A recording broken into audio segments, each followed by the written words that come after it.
నమస్తే అందరికీ.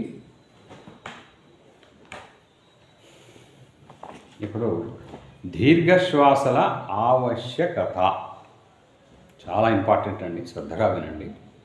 ప్రాణాయామం, సుఖజీవన యానం, సుఖజీవన సోపానాలు 5వ పార్ట్, డాక్టర్ మంతెన సత్యనారాయణ రాజు గారి బుక్ ఇది. ఆయన మాటల్లో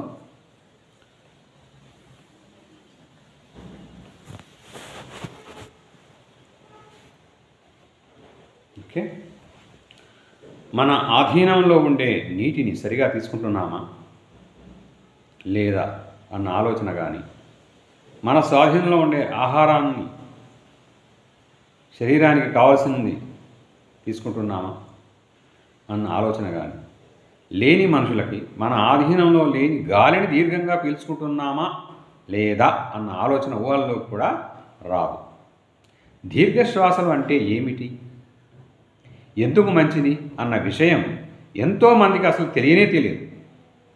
మామూలు శ్వాసకి దీర్ఘశ్వాసలకి గల భేదం ఏమిటో తెలుసుకొని దీర్ఘశ్వాసలు తీసుకున్నందువల్ల మనకు వచ్చే లాభం ఏమిటో ఆలోచిద్దాం.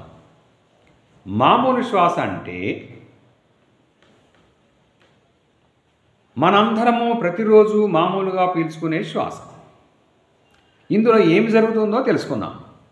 మనము నిమిషానికి 18 నుండి అంతకంటే ఎక్కువ శ్వాసలు తీసుకుంటాము. మామూలుగా ఉన్నప్పుడు ప్రతి శ్వాసకి 300 నుండి 400 మిల్లీలీటర్ల గాలిని పీల్చుకుంటూ ఉంటాం. మన ఊపిరితిత్తులు ప్రతి శ్వాసకి 500 నుండి 600 మిల్లీలీటర్ల గాలిని పీల్చుకునే ఏర్పాటును కలిగి ఉన్నాయి. కానీ మనం ఎంత తీసుకుంటున్నాం? ఓకే, మనం ప్రతి శ్వాసకి 300 నుండి 400 మిల్లీలీటర్ల గాలిని మాత్రమే పీల్చినప్పుడు ఆ కొద్ది గాలి ఊపిరితిత్తుల చివరి వరకు వెళ్ళలేదు. దానితో ఊపిరితిత్తుల పై భాగమే, ఛాతీ భాగం నిండుతుంది. ఇలా కొద్దిగా గాలి పీల్చినప్పుడు ఛాతీ భాగం వరకు ఈ గాలి ఎక్కి ఆ భాగాన్ని పైకి లేపుతుంది.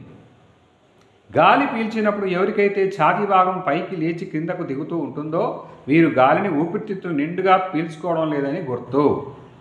వీరు పీల్చే గాలి ఊపిరితిత్తుల చివరి భాగం వరకు చేరదు. అందువల్ల గాలి పీల్చినప్పుడు కానీ వదిలినప్పుడు కానీ ఊపిరితిత్తుల చివరి భాగం అయిన డొక్క భాగంలో కదలికలు వీరికి రావు. ఇలా కదలికలు డొక్క భాగంలో రాకుండా ఛాతీ భాగంలో వచ్చే వారిని సాధారణ శ్వాస లేదా మామూలు శ్వాస చేస్తున్నారని చెప్పవచ్చు.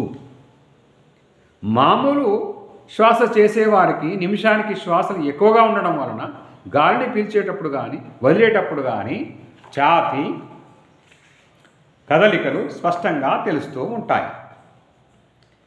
ఈ విధముగా మామూలు శ్వాసలు తీసుకునే వారికి 60 సంవత్సరాల నుండి 80 సంవత్సరాల లోపు వరకే ఆయుష్ ఉంటుంది. శక్తి తక్కువ, అలసట ఎక్కువగా ఉంటుంది.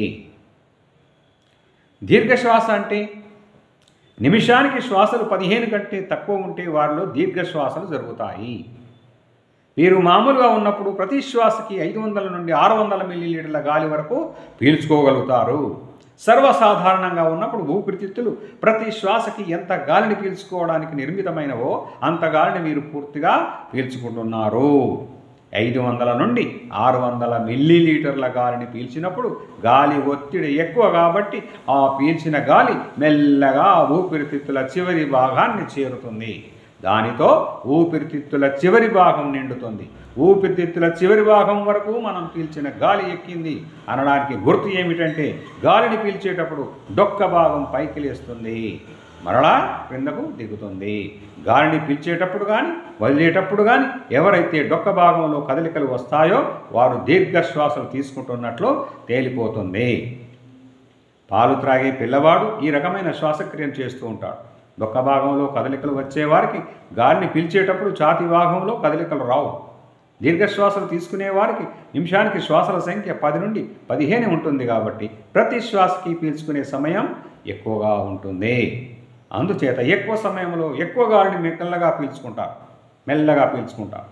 గాలి ఇలా మెల్లగా ఎక్కువ మొత్తంలో పీల్చుకోవడం వల్ల పీల్చుకున్న గాలి పీల్చుకున్నట్లు ఛాతీలో నిల్వ ఉండక ఊపిరితిత్తుల పై భాగంలో ఊపిరితిత్తుల చివరి భాగాన్ని ప్రతిసారి చేరుతూ ఉంటుంది. ఊపిరితిత్తుల పైభాగంలో ఉండకుండా ఊపిరితిత్తుల చివరి భాగాన్ని ప్రతిసారి చేరుతూ ఉంటుంది. ఈ కారణం చేత దీర్ఘశ్వాస చేసిన వారికి ఛాతిలో గాలి నిల్వ ఉండక ఛాతీ శ్వాసక్రియలో పైకి కిందికి కదలదు. ఇదే సరి అయిన శ్వాసక్రియ అంటే.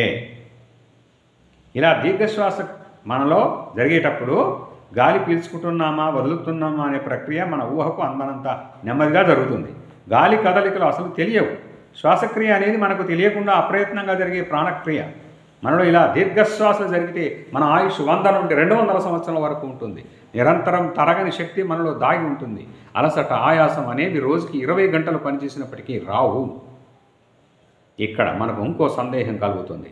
దీర్ఘశ్వాసలు తీసుకునేవారు నిమిషానికి 10-15 సార్లు తీసుకుంటే మామూలు శ్వాసలు తీసుకునేవారు 20 నుంచి 25 సార్లు తీసుకుంటున్నారు. కాబట్టి తక్కువ సార్లతో ఎక్కువ గాలి లోపలికి వెళ్ళినా, ఎక్కువ సార్లతో తక్కువ గాలి లోపలికి వెళ్ళినా ఒకటే కదా. గాలిని లోపలికి పంపడం ముఖ్యం కాబట్టి 2 సందర్భాల్లోనూ అంతే గాలి చేరుతుంది. ఎలా పీల్చుకుంటే ఏమిటిలే అనిపిస్తుంది. ఎంత గాలి కావాలో అంత గాలిని శరీరమే పీల్చుకుంటుంది. ఈ గొడవంతా మనకెందుకు అని కొందరికి అనిపిస్తుంది. పైన వచ్చిన సందేహం వినేసరికి చాలామందికి రెండింటికి భేదం ఏముంటుంది అని అనిపిస్తుంది. భేదం ఉందో లేదో ఉంటే ఎలా ఉంటుందో ఇప్పుడు తెలుసుకుందాం. మనం పీల్చుకున్న ప్రతి శ్వాస ఊపిరితిత్తులలోని శ్వాసనాళాల గుండా ప్రయాణించి ఊపిరితిత్తుల భాగాల్లో ఉండే రక్తాన్ని శుద్ధి చేసే అల్వియోల్స్ గాలితిత్తుల్ని చేరుతుంది. ఆ అల్వియోల్స్లోనికి చేరిన ప్రాణవాయువు రక్తాన్ని శుద్ధి చేస్తుంది. అల్వియోల్స్ అనేవి ఎక్కువ శాతం ఊపిరితిత్తుల చివరి భాగాలలో ఉంటాయి. మనం పీల్చిన గాలి శ్వాసనాళాల్లోనే ఉంటే లాభం ఉండదు. మనకు ఆకలైనప్పుడు ఆహారం ఎక్కడో ఉంటే లాభం ఏముంటుంది? అది పొట్టలోనికి వెళితే లాభం ఉంటుంది. అలాగే మనం పీల్చుకున్న గాలి రక్తాన్ని శుద్ధి చేసే దగ్గరకు ఎంత వెళుతున్నది అన్నది ప్రధానం. కానీ గాలి గొట్టాలలో ఉన్నది ప్రధానం కాదు. గాలి గొట్టాలలో ఉన్న గాలి వల్ల నిరుపయోగం. మనం ప్రతిసారి పీల్చుకునే గాలిలో నుండి కొంత శాతం గాలి ఎప్పుడు గాలి గొట్టాలలో నిల్వ ఉండిపోతుంది. ఇలా ప్రతిసారి జరుగుతుంది. మనం మేడ మీద నీళ్ళ ట్యాంకును కట్టి పైపుల ద్వారా కిందకు నీళ్ళని తెచ్చుకుంటాం. మనకు నీళ్లు కిందకు రావాలంటే ముందు పైపులు నిండాలి. మనం కింద నుండి ఎంత నీరు వాడుకున్నప్పటికీ నీళ్ళ పైపులలో కొంత నీరు ఎప్పుడూ అలా ఉంటూనే ఉంటుంది. అలాగే మన గాలి గొట్టాలలో కూడా ఎప్పుడూ అలా నిల్వ ఉండే గాలి ఎంతంటే 140 మిల్లీలీటర్లు. మనం పీల్చిన ప్రతి శ్వాసలో నుండి ఈ 140 మిల్లీలీటర్ల గాలి పోగా మిగతా గాలి మాత్రమే రక్తాన్ని శుద్ధి చేసే వద్దకు చేరుతుంది. మామూలు శ్వాస తీసుకునే వారికి, దీర్ఘశ్వాసలు తీసుకునే వారికి రక్తాన్ని శుద్ధి చేసే దగ్గరకు వెళ్ళే రక్త పరిమాణంలో ఎంత భేదం ఉంటుందో తెలుసుకుందాం. మామూలు శ్వాసలు తీసుకునే వారికి వీరు నిమిషానికి 20 శ్వాసలు తీసుకుంటూ ప్రతి శ్వాసకి 300 మిల్లీలీటర్ల చొప్పున గాలిని పీల్చుకుంటే మొత్తం నిమిషంలో ఊపిరితిత్తుల్లోనికి ఎక్కిన గాలి 6000 మిల్లీలీటర్లు, అంటే 6 లీటర్ల గాలి. గాలి గొట్టాలలో నిరుపయోగంగా ఉండే గాలింత 140 మిల్లీలీటర్లు. ప్రతి శ్వాసలో నుండి 140 మిల్లీలీటర్లు తీసివేయాలి. అంటే 300 - 140 తీసుకోండి, 160 మిల్లీలీటర్ల గాలి ప్రతి శ్వాసకు రక్తాన్ని శుద్ధి చేసే అల్వియోల్స్కి చేరుతుంది. నిమిషానికి 20 శ్వాసలు లెక్క వేస్తే 20 × 160 3200 మిల్లీలీటర్ల గాలి ప్రతి నిమిషానికి రక్తాన్ని శుద్ధి చేయడానికి వీరికి ఉపయోగపడుతుంది.